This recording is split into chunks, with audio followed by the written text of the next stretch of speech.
Eu me chamo Raquel Reveriego e hoje vou te conduzir na leitura do Sutra Sagrado, Chuva de Néctar da Verdade. Antes de começarmos, quero compartilhar com você uma breve introdução sobre essa prática. O Chuva de Néctar da Verdade é um cântico antigo, tradicionalmente ligado ao budismo.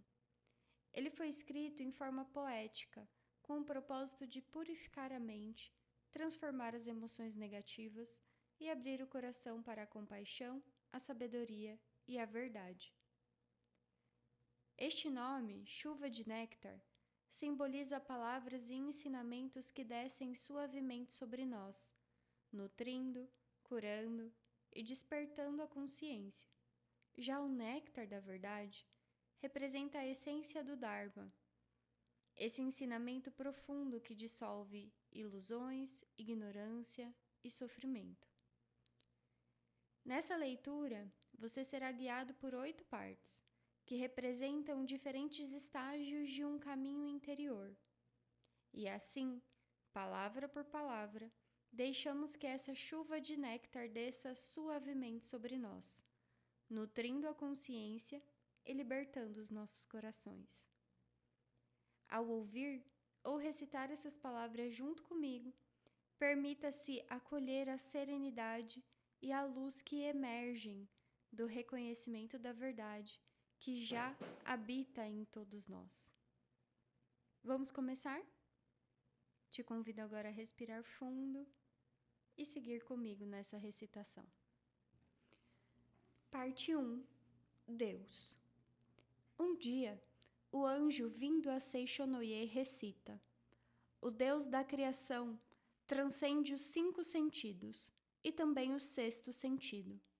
Sagrado, supremo, infinito, mente que permeia o universo, vida que permeia o universo, lei que permeia o universo, verdade, luz, sabedoria, amor absoluto. Isto é a grande vida. Sendo esta a natureza verdadeira de Deus absoluto, quando Deus se revela, realizam-se o bem, a justiça, a misericórdia. Por si só se instala a harmonia. Ajusta-se cada um em seu respectivo lugar. E não há dissensões. Não há quem lesse o próximo. Não há quem adoeça. Não há quem sofra.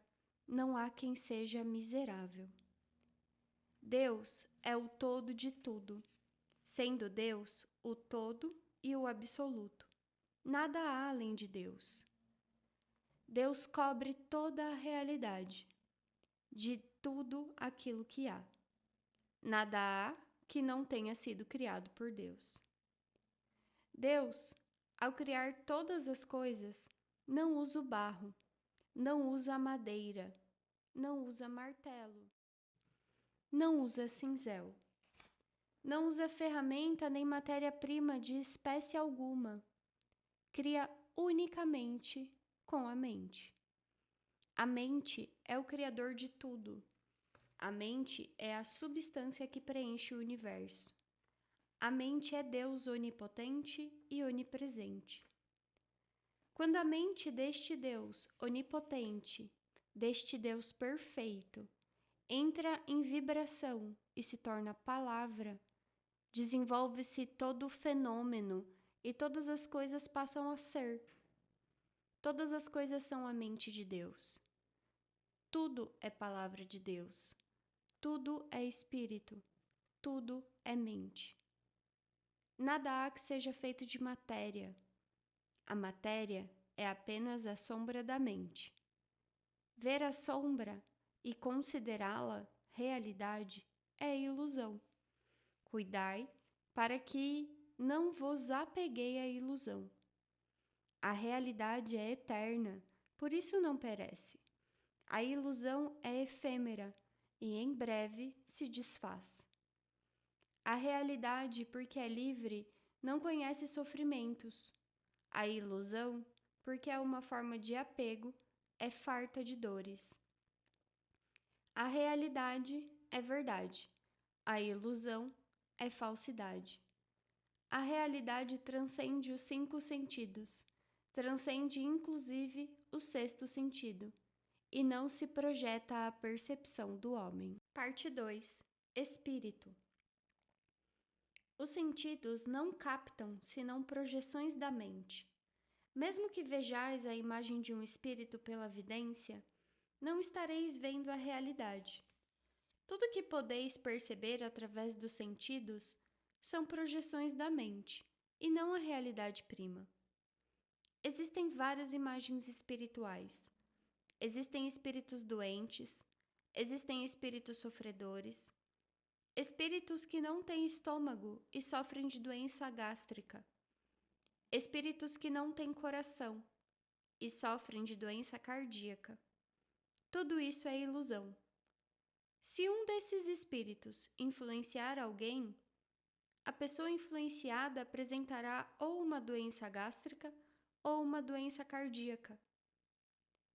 Mas os vários espíritos sofredores que aparecem na vidência não são a realidade prima.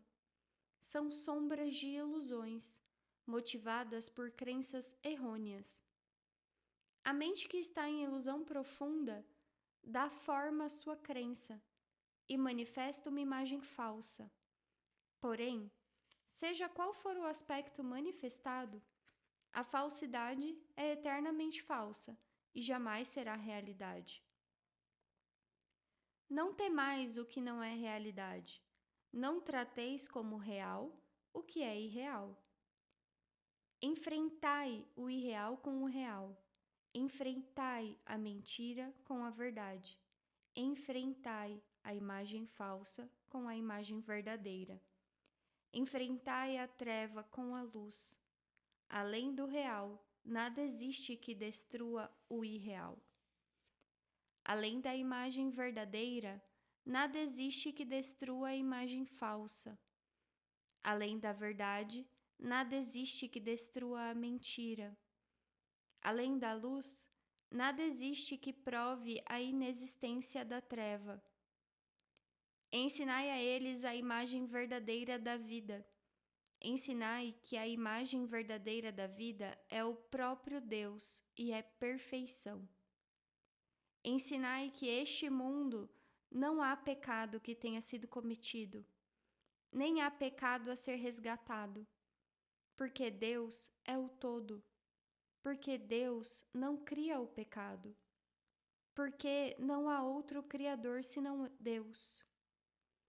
Quando todas as vias do universo e todos os espíritos do universo virem esta verdade, despertarem para essa verdade e destruírem todas as ilusões mentais, as quais constituem a causa de todos os sofrimentos, os deuses do céu farão chover coros da verdade. Os seres vivos, todos deste mundo, verão a luz. Desaparecerão todos os embaraços, e este mundo, assim mesmo como é, será o reino da luz. Parte 3. Matéria. Não tomeis por realidade a matéria que percebeis através dos sentidos. A matéria não é a substância das coisas, não é vida, não é verdade. Na matéria em si não existe inteligência, nem existe sensibilidade. A matéria é, afinal, o nada, e nela não existe qualidade inerente. O que atribui qualidade à matéria é a mente, e somente ela. Pensando-se em saúde na mente, aparece a saúde. Pensando-se em doença na mente, aparece a doença. Esta circunstância se assemelha à tela cinematográfica, em que aparece um lutador, se nela for projetado um lutador, ou um doente, se nela for projetado um doente. Porém, o filme cinematográfico em si é incolor e transparente, e nele não existe lutador nem doente. As diversas imagens resultantes da reação do sensibilizador que cobre o filme incolor e transparente é quem faz aparecer ou a figura de lutador, ou a figura de doente. Porém, tanto o saudável lutador como o débil doente são sombras que aparecem pela reação do sensibilizador, e não são a realidade. Se colocardes no projetor um filme incolor e transparente que não tenha imagens resultantes da reação do sensibilizador, e na tela projetardes esse filme, não aparecerá o lutador saudável, que em breve envelhece e morre, nem aparecerá, é evidente, doente debilitado algum. O que existirá na tela será unicamente a própria luz, a própria vida, que brilhará resplandescentemente. Compreendei agora mesmo que a vossa vida é a coisa superior à do saudável lutador. Por mais saudável que esteja um lutador, desde que ele veja o corpo como realidade, desde que ele veja o corpo como seu eu, ele é um elemento perecível e não é verdadeiramente saudável. A saúde verdadeira não está na matéria, não está no corpo. A vida verdadeira não está na matéria, não está no corpo. Vosso eu verdadeiro não está na matéria, não está no corpo. No âmago da matéria, no âmago do corpo, existe um ser sumamente perfeito e maravilhoso. Este sim é o vosso eu perfeito, exatamente como Deus o criou, e é vida eternamente saudável e imperecível. Transcendei-vos agora mesmo a matéria e conscientizai a imagem verdadeira de vossa própria vida. Parte 4.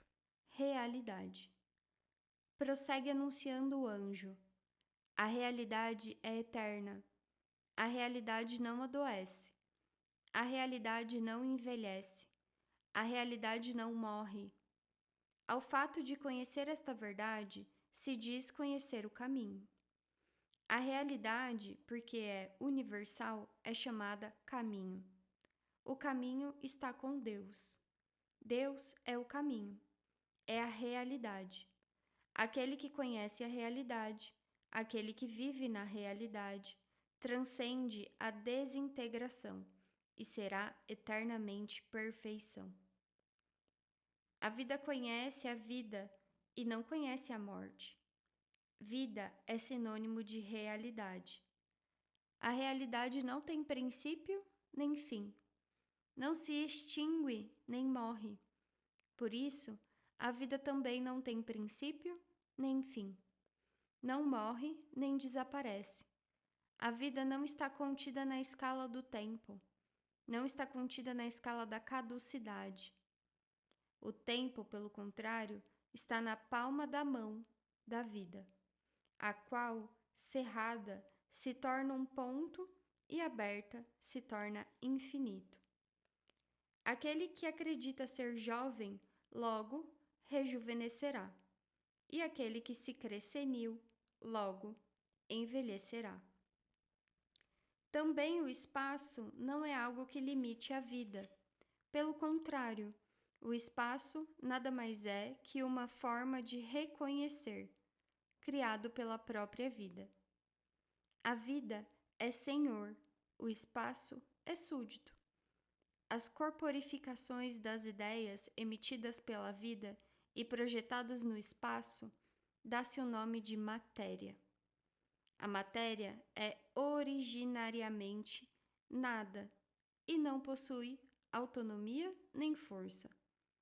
O que faz parecer que a matéria possua autonomia e também força para dominar a vida é a distorção ocorrida na ocasião da passagem da vida por aquela forma de reconhecer.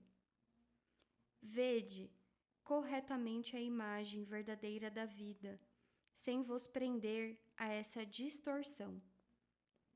Aquele que conhece a imagem verdadeira da vida transcende a causalidade e alcança a liberdade harmoniosa da vida, que é originariamente sem distorções. Parte 5. Sabedoria. A sabedoria é luz de Deus, é luz perfeita que acompanha a realidade, é luz infinita e onipresente que desconhece restrições, porque não conhece restrições. Está presente em todas as coisas e ilumina todas as coisas. O homem, sendo filho da luz, e porque está sempre na luz, desconhece a escuridão, desconhece tropeços, desconhece embaraços. Como anjos que passeiam no céu, como peixes que nadam no oceano, passeia no mundo da luz, pleno de luz e cheio de alegria. Sendo a sabedoria a luz da iluminação espiritual, é a verdade que ilumina e extingue as trevas da ilusão. Somente a verdade é a realidade. A ilusão, sendo apenas falta de conhecimento da verdade, é tal qual um pesadelo. Despertai do pesadelo. Ocorrendo a iluminação espiritual, imediatamente este mundo se torna paraíso, pleno de luz, e o homem revela sua imagem verdadeira, que é vida plena de luz. Deus, luz de infinita e universal sabedoria, bem sem limitação, vida sem limitação, substância de todas as coisas, é também criador de todas as coisas. Por isso, Deus está presente em todos os lugares. Deus é a onipresente substância e também o Criador.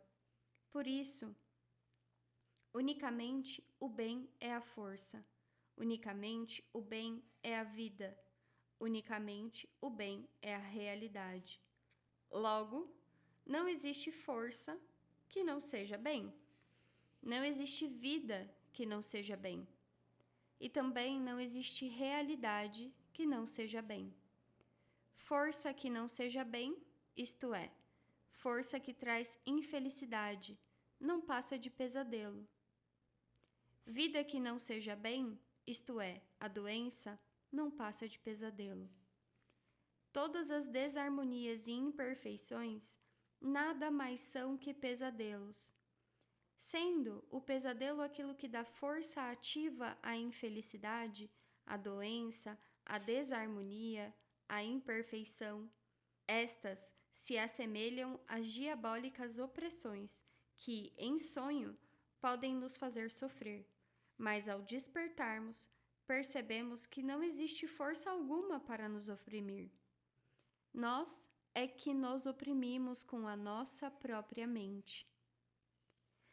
Em verdade, as forças maléficas, a força que oprime a nossa vida, a força que nos faz sofrer, não são forças que realmente existem de modo objetivo.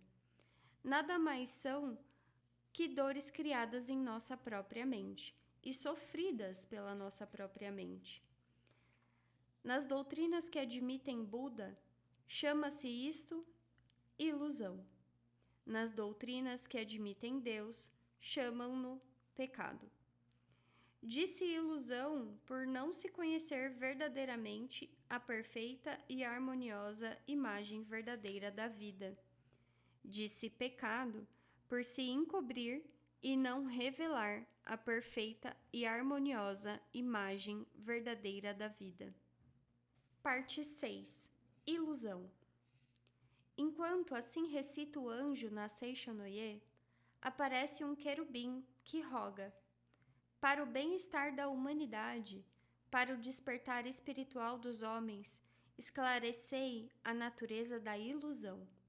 Responde o anjo dizendo: supor existente o que é inexistente, nisso consiste a ilusão. Disse a ilusão o desconhecimento da verdade.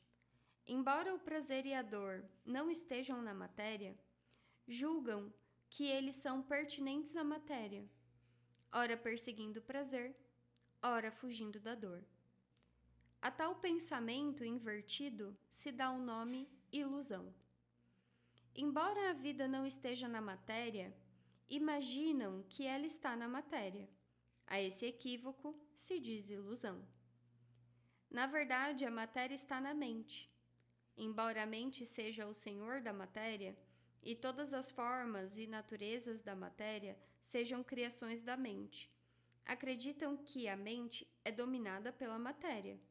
Sofrem ou se angustiam segundo as mudanças materiais, e não compreendem que a imagem verdadeira de si próprio e de sua vida é perfeição e harmonia.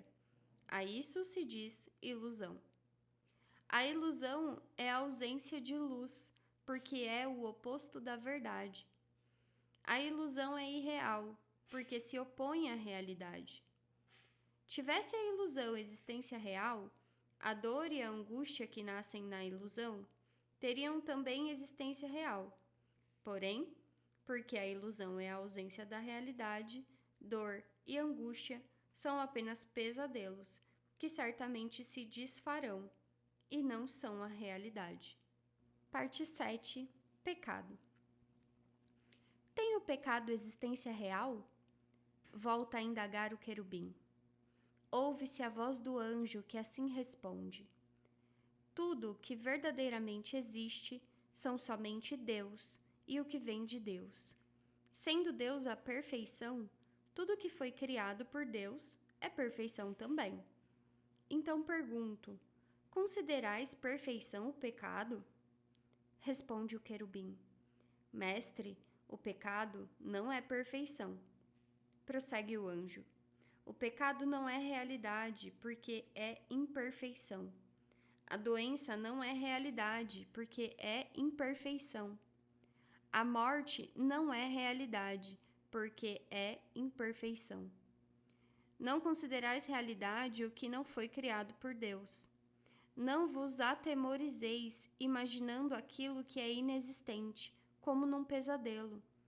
Pecado, doença e morte, porque não são criações de Deus, são irrealidades, são falsidades. Embora usem a máscara da realidade, vim para arrancar essa máscara e mostrar a irrealidade do pecado, da doença e da morte. No passado, veio Sakyamuni com essa mesma finalidade. Jesus Cristo também veio com essa finalidade. Se o pecado existisse realmente, nem os Budas todos do universo conseguiriam extingui-lo. Nem mesmo a cruz de Jesus Cristo conseguiria extingui-lo. Porém, sois felizes, porque o pecado é irrealidade, sombra da ilusão. Os Budas todos do universo remiram os homens e bem extinguiram seus pecados. Também Jesus Cristo, usando apenas de palavras, disse: são-te perdoados os teus pecados, e bem extinguiu os pecados. Eu também, através da palavra, faço escrever poemas da Seishonoye, e pelo poder da palavra, revelo a natureza do pecado, e faço com que o pecado volte ao seu nada original. Aquele que lê as minhas palavras extingue todos os pecados, pois conhece a imagem verdadeira da realidade. Aquele que lê as minhas palavras extingue todas as doenças, pois conhece a imagem verdadeira da vida, supera a morte e vive eternamente. Parte 8. Homem. Eu sou a verdade. Sou o anjo enviado pela verdade. Sou a luz que emana da verdade. Sou a luz que extingue a ilusão. Sou o caminho. Aquele que cumpre a minha palavra não se afasta do caminho. Sou a vida. Aquele que bebe em mim não adoece, não morre. Sou a redenção. Aquele que pede a mim será remido e viverá no reino de Deus. Tendo assim pregado o anjo, torna o querubim a indagar: Mestre, esclarecei a natureza real do homem. Responde o anjo: o homem não é matéria, não é corpo carnal, não é cérebro, não é célula nervosa, não é glóbulo sanguíneo, não é soro sanguíneo, não é célula muscular, nem é o conjunto de tudo isso. Conhecei bem a imagem verdadeira do homem. O homem é espírito, é vida, é imortalidade. Deus é a fonte luminosa do homem, e o homem é luz emanada de Deus. Não existe fonte luminosa sem luz, nem existe luz sem fonte luminosa. Assim como luz e fonte luminosa são um só corpo, Deus e o homem são um só corpo. Porque Deus é espírito, o homem também é espírito. Porque Deus é amor, o homem também é amor. Porque Deus é sabedoria, o homem também é sabedoria. O espírito não é peculiar à matéria. O amor não é peculiar à matéria. A sabedoria não é peculiar à matéria. Portanto, o homem que é espírito, que é amor, que é sabedoria, nada tem a ver com a matéria. O homem verdadeiro, porque é espírito, porque é amor, porque é sabedoria, porque é vida, é incapaz de pecar, é incapaz de adoecer, é incapaz de morrer. Tanto o pecado, como a doença, como a morte, nada mais são que pesadelos vossos. Conscientizai a imagem verdadeira da vida. Conscientizai o homem real, que é vossa imagem verdadeira. O homem real é homem-Deus. É a própria imagem de Deus. O que morre não é homem real. O que peca não é homem real. O que adoece não é homem real. Homens da face da terra, eu vos digo, conscientizai a natureza verdadeira de vós próprios. Vós próprios sois o homem real, e nenhuma outra coisa. Portanto, o homem, quando visto pelos olhos da verdade, é aquele incapaz de pecar, é aquele incapaz de adoecer, é aquele incapaz de morrer. Há quem diga: pecador, pecador. Deus não criou pecado algum. Por isso, neste mundo não existe um pecador sequer. O pecado é contrário à natureza verdadeira de Filho de Deus. A doença é contrária à natureza verdadeira da vida. A morte é contrária à natureza verdadeira da vida. Pecado, doença e morte não passam de sombras das ilusões da mente, que, em sonho, imagina coisas inexistentes. No mundo da imagem verdadeira, Deus e homem são um só corpo. Deus é a fonte da luz, e o homem é a luz emanada de Deus. A ilusão fundamental que faz o homem ter o pesadelo de que o pecado, a doença e a morte são existências verdadeiras surgiu em tempos remotos da teologia, segundo a qual o homem é feito do pó da terra. E nos dias atuais, da ciência moderna, segundo a qual o homem é feito de matéria. Isso constitui a ilusão inicial, que leva o homem a imaginar o pecado, a doença e a morte. Quando se destrói essa ilusão inicial, é destruída a causa fundamental do pecado, da doença e da morte, e estes voltam ao nada original. Ao lerdes a Seishonoye e conhecerdes a verdade, se sois curados de doenças. É porque se destrói a ilusão inicial. Não existindo a ilusão inicial, não existirá a ilusão seguinte. Não existindo ilusão alguma, porque o homem é originariamente puro, mesmo que deseje pecar, é incapaz de pecar, não existindo ilusão alguma, porque o homem é livre de doença. Mesmo que deseje adoecer, é incapaz de adoecer, não existindo ilusão alguma, porque é originariamente vida eterna, é incapaz de morrer. Portanto, homens da face da terra, procurai com fervor o vosso corpo verdadeiro, que é espírito. Não o procureis na matéria nem na carne, que são produtos de ilusões. Cristo disse: o reino de Deus está dentro de vós. Em verdade vos digo, dentro de vós é a natureza verdadeira do homem, é o homem real.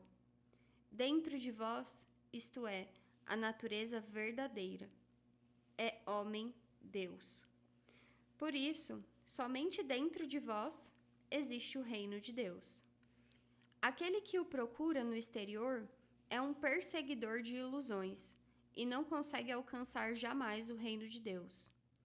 Aquele que procura alcançar o reino de Deus na matéria é um perseguidor de ilusões e não consegue edificar jamais o reino de Deus. Cristo disse também: o meu reino não é deste mundo. O reino deste mundo não passa de simples sombra. O reino paradisíaco existe somente no interior. Somente reconhecendo no interior o reino paradisíaco, aparecerá no exterior o reino paradisíaco como projeção deste reconhecimento. Somente reconhecendo no interior a vida de saúde infinita, aparecerá externamente no corpo a saúde perfeita, como uma projeção desse reconhecimento. Os 5 sentidos do homem não veem senão o mundo da projeção. Desejando purificar o mundo da projeção, deveis purificar a matriz da mente e eliminar as nódoas da ilusão. Eu vi que o mundo da matéria é realmente efêmero. Vi que o mundo da matéria nada mais é que sombra. Vi também que o homem é luz emanada de Deus. Vi também que o corpo é apenas sombra da mente. A matéria nada mais é que a sombra em mutação, semelhante à sombra correntia do calendoscópio. Portanto, vendo a sombra, não a considereis realidade. O homem, em sua natureza verdadeira, é homem-Deus, é espírito eterno, indestrutível e imortal. E não é máquina feita de matéria, nem é a matéria pré-existente em que se alojou o espírito. Tal dualismo é totalmente errôneo.